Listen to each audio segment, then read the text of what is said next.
જીલિયા ગામે 2 દિવસ પહેલા મોડી રાત્રે ટોળાએ આતંક મચાવ્યાના દ્રશ્યો જોવા મળ્યા હતા। પોલીસ ત્યાં સુરક્ષા આપવા માટે ઊભી હતી અને જે ગુંડાઓ આવ્યા તેમણે પોલીસને ત્યાંથી ભગાવી હતી। પાટણ ડીવાયએસપીએ સૌથી મોટું નિવેદન આપ્યું છે। પૂરતી પોલીસ લેવા માટે પોલીસ ત્યાંથી નીકળી ગઈ હતી। કોમ્બિંગ દરમિયાન 3 જેટલા લોકોની ધરપકડ કરાઈ છે। પોલીસ ત્યાંથી ભાગી કેમ ગઈ કે તમારી પાસે તો વોકી ટોકી વાયરલેસ બધું જ હોય છે, તે તેનાથી તમે જાણ કરો તો પોલીસ તો તરત આવી જાય છે। શું આ ગુંડાઓથી એ પોલીસ ડરી ગઈ હતી? આ ગુંડાઓ એટલા તાકાતવર થઈ ચૂક્યા છે કે જે એ સામે નથી જોતા કે કાયદાના રક્ષક છે, ખાખી વર્દી છે, તેનો ડર આપણે થોડો રાખવો જોઈએ, પરંતુ નહીં, આ જે અસામાજિક તત્વો છે તે પોલીસથી પણ હવે નથી ડરતા।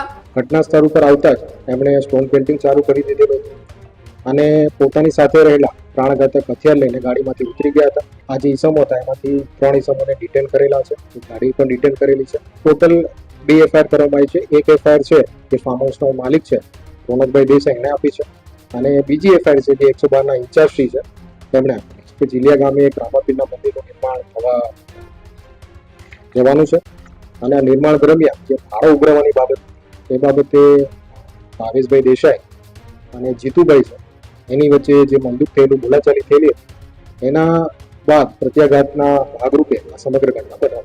હજુ સુધી તમે અમારી ચેનલને સબસ્ક્રાઇબ નથી કરી તો અત્યારે જ ન્યૂઝરૂમ ગુજરાતને સબસ્ક્રાઇબ કરો, ફેસબુક અને ઇન્સ્ટાગ્રામ પર ફોલો કરો।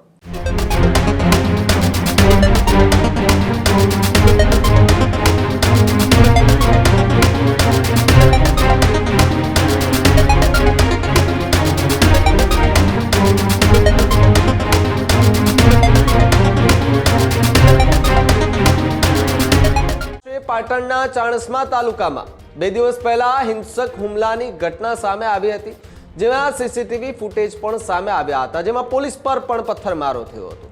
જીલિયા ગામે 2 દિવસ પહેલા મોડી રાત્રે ટોળાએ આતંક મચાવ્યાના દ્રશ્યો જોવા મળ્યા હતા, જ્યાં અંગત અદાવતને લઈને ઘર પર જે છે તે તોડફોડ કરી હતી।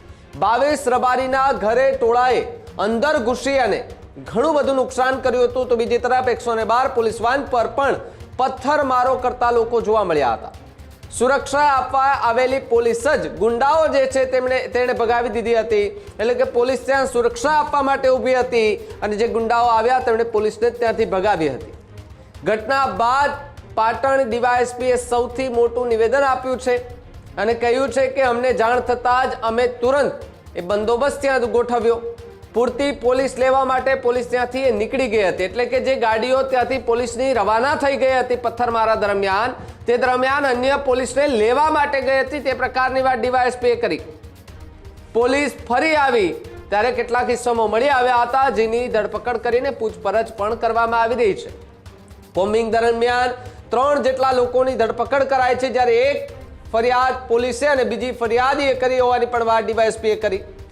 મંદિરનો એ ફાળો ઉઘરાવવા બાબતે બંને પક્ષ વચ્ચે બબાલ થઈ હોવાની હાલ તો પ્રાથમિક વિગતો જે છે તે મળી રહી છે। જે રીતે આપણે દ્રશ્યો પણ દેખાડ્યા હશે 2 દિવસ પહેલા મોડી રાતના, કે જ્યાં એક તરફ પોલીસની વેન ઊભી છે, બીજી તરફ 20 થી વધુ ગાડીઓ આવે છે ને એમાંથી લોકો ઉતરે છે અને ધડાધડ જે છે તે પથ્થરમારો કરે છે।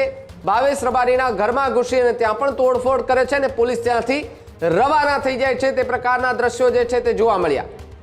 પોલીસ ત્યાંથી ભાગી કેમ ગઈ અને સવાલ જે છે તે અનેક ઉભા થઈ રહ્યા હતા। એ બધાની વચ્ચે ડીવાયએસપીનું સૌથી મોટું નિવેદન જે છે તે હાલ જોવા મળ્યું છે અને કહ્યું છે કે અમને જાણ થઈ એટલે તુરંત જ ત્યાં અમે ગયા હતા અને ત્યાં ગયા બાદ ત્યાં મામલો જે છે તે વધુ ઉગ્ર બની ગયો હતો અને જેના કારણે અન્ય પોલીસ બીજી પોલીસને લેવા માટે બંને ગાડીઓ ત્યાંથી નીકળી ગઈ હતી। પરંતુ એક સવાલ એ પણ છે, મારે ડીવાયએસપીને પણ સવાલ કરવો છે કે તમારી પાસે તો વોકી ટોકી વાયરલેસ બધું જ હોય છે, તે તેનાથી તમે જાણ કરો તો પોલીસ તો તરત આવી જાય છે, તો અન્ય ગાડીઓને ત્યાં એમને લેવા જવાની કેમ જરૂર પડી? શું આ ગુંડાઓથી એ પોલીસ ડરી ગઈ હતી?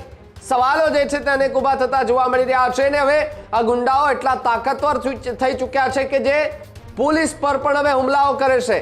એ સામે નથી જોતા કે કાયદાના રક્ષક છે, ખાખી વર્દી છે, તેનો ડર આપણે થોડો રાખવો જોઈએ, પરંતુ નહીં, આ જે અસામાજિક તત્વો છે તે પોલીસથી પણ હવે નથી ડરતા અને ગુજરાતની અંદર આવા અસામાજિક તત્વોના કારણે ભયનો માહોલ જે છે તે જોવા મળી રહ્યો છે ને અન્ય લોકો આમાંથી શીખી રહ્યા છે કે પોલીસ શું કરી લેવાની। આમાં પોલીસ ભાગી ગયા અને તે આપણે કંઈક મોટું કરીશું તો પોલીસ આપણે હાથ પણ નહીં લગાડે, એટલે હવે પોલીસે દંડો ઉગારવાની જરૂર છે। અસામાજિક તત્વોની જે શાન છે ઠેકાણે લાવવાની હવે જરૂર છે, કારણ કે અસામાજિક તત્વોનો ત્રાસ દિવસે અને દિવસે જે છે તે વધતો જઈ રહ્યો છે. નાના ગરીબ મધ્યમ પરિવારને પણ અસામાજિક તત્વો જે છે તે ખૂબ હેરાન કરતા જોવા મળી રહ્યા છે. એ બધાની વચ્ચે કાયદો અને વ્યવસ્થાની સ્થિતિની આપણે ગુજરાતમાં વાતો કરીએ છીએ, પરંતુ જે દ્રશ્યો સામે આવ્યા એ પાટણના ચાણસ્માના એ દ્રશ્યો અતિ ભયંકર અને ભયાનક હતા કે જેની અંદર પોલીસની ગાડી પર પથ્થરમારો થાય, જેમ પાવે તેમ ગાળો બોલાય, ભાવેશ રબારીના ઘરમાં જઈને ત્યાં તોડફોડ થાય અને પછી એ સમયે 3 લોકોની ધરપકડ કર્યા બાદ અન્ય લોકોની હવે ધરપકડ જે છે તે કરવામાં આવી રહી છે. કેટલાક લોકો ફરાર હોવાની પણ હાલ તો ડીવાયએસપી જે છે તેમણે વિગતો આપી છે. ત્યારે મંદિરનો ફાળો ઉઘરાવવા બાબતે બંને પક્ષ વચ્ચે બબાલ થવાની વાત જે છે તે સામે આવી રહી છે. ત્યારે હજુ પણ પ્રાથમિક તપાસ અને ઊંડાણપૂર્વક તપાસ જે છે તે બંને વચ્ચે થઈ રહી હોવાની વાત પણ ડીવાયએસપીએ કરી છે. તારીખ 15 માર્ચ 2026 રોજ જીલિયા ગામના ભાવેશભાઈ દેસાઈ ચાણસ્મા પોલીસ સ્ટેશન ઉપર એક વર્દી આવેલી હતી કે એમના ફાર્મ હાઉસ ઉપર કેટલાક કિસ્સામાં હુમલો કરવા માટે આવનાર. આ વર્દીના આધારે ચાણસ્મા પોલીસ સ્ટેશનની 112 ની ગાડી તાત્કાલિક ઘટના સ્થળ ઉપર પહોંચી ગઈ હતી. ઘટના સ્થળ પર પહોંચતા ત્યાં કોઈ પણ ઇસમો મળી આવેલ નહીં, પરંતુ તકેદારીના ભાગરૂપે ત્યાં 112 ની ગાડી અને ચાણસ્મા પોલીસ સ્ટેશનની વધુ એક પોલીસની ગાડીઓ ત્યાં હોલ્ટ રાખેલો હતો. આ હોલ્ટના 15 થી 20 મિનિટ બાદ અચાનક 5 થી 6 ગાડીઓ અને કેટલાક ઇસમો પ્રાણઘાતક હથિયાર લઈને ત્યાં ઘસી આવ્યા હતા.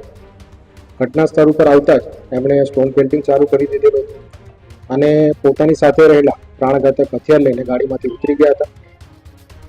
આ જે ફાર્મ હાઉસના ગેટ આગળ જે સ્ટોન પેઇન્ટિંગ કરતા હતા એ દરમિયાન એક પથ્થર પોલીસની ગાડીને પણ વાગ્યો હતો અને અત્યારે આ પરિસ્થિતિ જોતા પૂરતો પોલીસ ફોર્સ ના હોય, પૂરતા પોલીસ ફોર્સને લેવા માટે પોલીસની ગાડી ત્યાંથી નીકળી હતી અને જ્યારે પોલીસની ગાડી પરત આવી ત્યારે ઘટના ઉપર આ જે ઇસમો હતા એ મળી આવેલ હતા, પરંતુ આ ગુનાની ગંભીરતાને ધ્યાનમાં લેતા પોલીસે કોમ્બિંગ દરમિયાન આ જે ઇસમો હતા એમાંથી 3 ઇસમોને ડિટેન કરેલા છે, ગાડી પણ ડિટેન કરેલી છે અને આ સમગ્ર ઘટનાને બાદ જે ફરિયાદીની ફરિયાદ છે એના આધારે કુલ 3 નામજોગ આરોપી અને 15 થી 20 અજાણ્યા ઇસમો વિરુદ્ધ રાયોટિંગ અને જીપી એક્ટની રિલેવન્ટ સેક્શન અંતર્ગત ઓફેન્સ રજીસ્ટર કરવામાં આવ્યો છે. આ સમગ્ર ઘટના દરમિયાન પોલીસ જ્યારે પોતાની ફરજ ઉપર હતી ત્યારે એક પથ્થર એમની ગાડીને પણ લાગતા ફરજ રૂકાવટનો ઓફેન્સ પર રજીસ્ટર કરવામાં આવ્યો છે.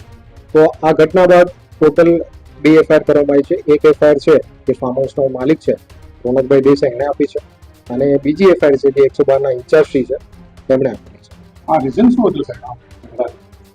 આ જે ઝઘડો છે અથવા જે પણ આ જે ઇન્સિડન્ટ બન્યો છે એમાં પ્રાથમિક તપાસ દરમિયાન એવું જાણવા મળ્યું હતું કે જીલિયા ગામે એક રામાપીરના મંદિરનું નિર્માણ થવા જવાનું છે અને આ નિર્માણ દરમિયાન જે ફાળો ઉઘરાવવાની બાબત એ બાબતે ભાવેશભાઈ દેસાઈ અને જીતુભાઈ છે એની વચ્ચે જે મંદુક થયેલું બોલાચાલી થયેલી હતી એના બાદ પ્રત્યાઘાતના ભાગરૂપે આ સમગ્ર ઘટના બનાવી. ત્યારે જ ન્યૂઝરૂમ ગુજરાતની યુટ્યુબ ચેનલને સબસ્ક્રાઇબ કરો અને ઇન્સ્ટાગ્રામ અને ફેસબુક પર ફોલો કરો. અપડેટ રહો, સત્યની સાથે રહો.